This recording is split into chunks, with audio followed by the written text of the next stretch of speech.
Now, Uhuru Kenyatta is still very angry at Kalonzo Musyoka and the Wiper party leaders because Kalonzo betrayed Uhuru Kenyatta in the Azimio la Umoja One Kenya Alliance for the former deputy president, Rigathi Gachagua. Once Kalonzo started associating with Rigathi Gachagua on political matters, even Jeremiah Kioni, the Jubilee Party Secretary General, that is the time when Kioni distanced himself from Kalonzo Musyoka. And remember that Jeremiah Kioni always represents Uhuru Kenyatta on matters politics. He receives instructions and directions from his Jubilee party leader, Uhuru Kenyatta. So yesterday, Uhuru Kenyatta and the Jubilee party leaders disrespected Kalonzo and Rigathi Gachagua in a very, very bad way. Number one, it is either Uhuru Kenyatta is now on a revenge mission against the political unity between Kalonzo and Rigathi Gachagua.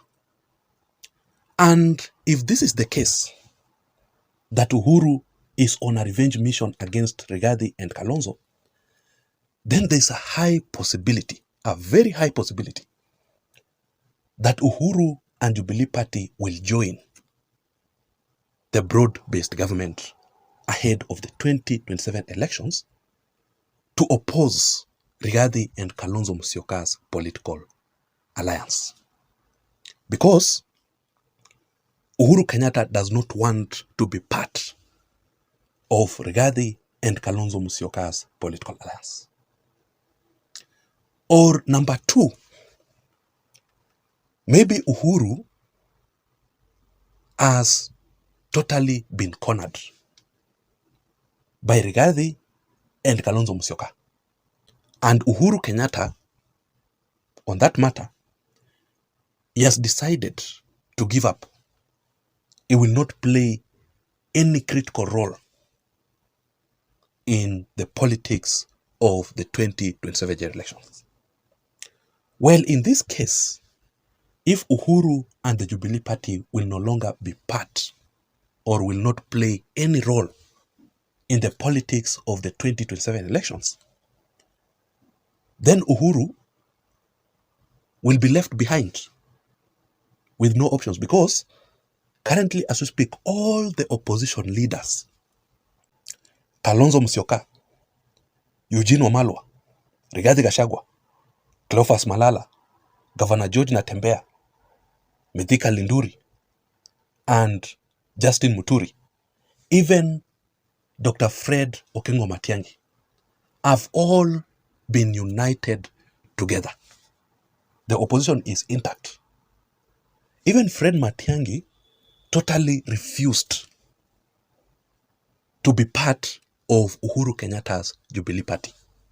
Live during an interview session at Citizen TV. Meaning, Fred Matiang'i has also betrayed Uhuru Kenyatta. Right, we'll get to the details about what will define your run shortly, but what ticket will you use? As I said, I'm now in consultations with a number of political parties, a number of political leaders across the board. I honestly think that if I made a choice now and stuck to one political party, I will disadvantage the others with whom we are having a discussion. Definitely, as we go forward, there is not going to be a single political party that will form government. The reality is that, I mean, we chose democracy and we have so many political parties. In Kenya, we have probably over 89 political parties, and that is how Kenyans want to organize their politics for the time being. I would rather have sufficient conversations and discussions with Kenyans across the board before I finally say this is the format in which I would like to present myself to the IEBC. There has been association of yourself with UPA party some have actually owned you in the Jubilee Party. Where do you belong? And you'll hear more parties. In fact, this afternoon I'm meeting another political party that is asking whether we can work together. And I've been asked this, by 7 or 8 political parties. You'll hear this. It is actually, let me tell you the truth, Sam. It is flattering that you have political leaders in so many political parties sitting down in the executive committees and in their groups and saying maybe Fred Matiang'i should be our candidate, even before I ask them. And they come up to ask me, can you be our candidate? I don't want to close the door on anyone. I want to have very comprehensive, inclusive, exhaustive discussions with everyone. Then we come together and work on a coalition. In any case, by the way, this game is first of all also persuading people to work together. I mean, we are better off as a country when we work together, when we coalesce our forces, when we coalesce our views and our visions and work together. To split ourselves up in so many groups, it doesn't much help, but it's always a pleasure. And frankly, I thank God that I have all these people in 7, 8, 9 parties asking me, can we work together? Can you be our candidate? And I want to put them all together. So as you speak right now, are you a member of any political party? Well, as I said, I will disadvantage others if I joined and signed up with one political party. I'm holding discussions across the board with many. Dr. Fred, please answer my question. Are you a member of any political party today? Not yet. And there are those that feel you are an Uhuru Kenyatta project. Matiang'i is rejecting Uhuru Kenyatta and the Jubilee Party because Matiang'i wants to be with Kalonzo and Rigathi Gachagwa's political alliance ahead of the 2027 elections. Uhuru Kenyatta's Jubilee Party is totally dead now as we speak. And Jubilee Party, honestly speaking, cannot make Matiang'i to be the president of the Republic of Kenya. That is the honest truth. There is no Kenyan who will wake up to vote for a politician who is in the Jubilee Party. Jubilee Party has the history as part of the struggles that Kenyans are currently facing. Jubilee Party administration ndio ileta hizi shida zote. So I don't really think if a Kenyan will go and elect back Jubilee Party to be back to power. Hiyo haiwezekani. I don't think so. That is not possible. So this is exactly what happened yesterday and how Uhuru Kenyatta disrespected Kalonzo and Rigathi Gachagua. By the way, if you're listening to me and you haven't subscribed, just a very quick reminder, I want you to take a second now and hit the subscribe button down below. Thank you so much for your support. It is very important for you to receive the latest political updates from my channel and also for you to receive the latest political updates. My name is Jason, and of course, you are listening to Jason Vibes Radio, political channel. So this is what happened. Yesterday, for the very, very first time, all the opposition leaders, all of them, conducted a political rally in the Western region.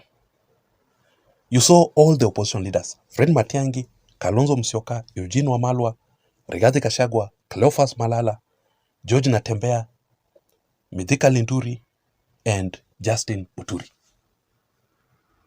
They were all together in the same political rally, united. The people of the Western region received Rigathi, Kalonzo Musyoka, and all the opposition leaders very, very well. You saw the turnout. It was so good. And if these opposition leaders will continue being together like this, conducting several political rallies together, and come up with an agenda, and so they come up with their seriousness, show their seriousness to take over power, at least kuna matumaini. Let us give them time. This is how Matiang'i, the opposition leaders, were received in the Western region. Just look at the turnout. It was so good. Gavana anatembea, apewe mic.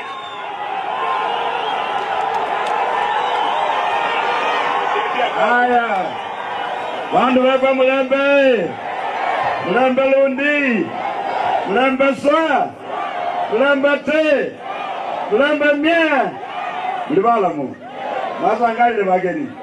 Wa mwisho sasa ni aliyekuwa spika wetu wa bunge Bwana JB Muturi, na ako na ndugu yetu Mohisa Kitui. Wapewe mic watufungie tafadhali kwa haraka kabisa.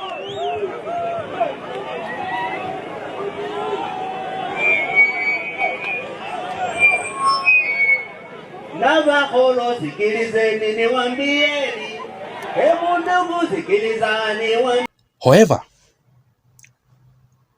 Uhuru Kenyatta, the former head of state, who always is represented by the Jubilee Party Secretary General Jeremiah Kioni,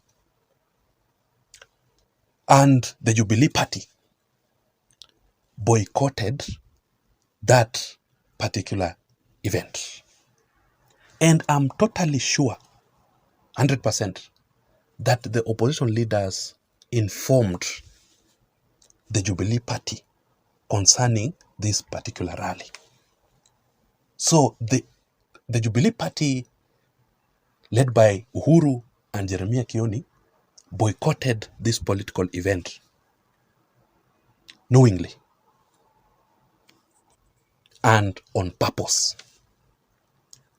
This shows that Uhuru amejitoa. Is now not part of the opposition alliance. Maybe he will come up with another political alliance led by Jubilee Party or join William Ruto. But this is actually a total disrespect to Kalonzo and the former DP, Rigathi Gachagua, the entire opposition team. Because Uhuru should be the leader, should be part of this opposition team to lead them. If truly Uhuru Kenyatta wants William Ruto out of power in 2027. But I consider this as madharau from Uhuru and Jubilee Party, because the Jubilee Party has been boycotting all the political events conducted by the opposition. I want to know your opinion in the comment section down below. Because according to me, this is actually not a good thing. Uhuru should come out and the Jubilee Party and officially declare their political stance. Either they are in the opposition or in government. Hakuna ingine hapo katikati. Or maybe they want to form another one hapo katikati. Then they should tell us. Please don't forget to subscribe to this channel for more political updates like this one. My name is Jessa. Bye bye. See you in my next video analysis. I'm out.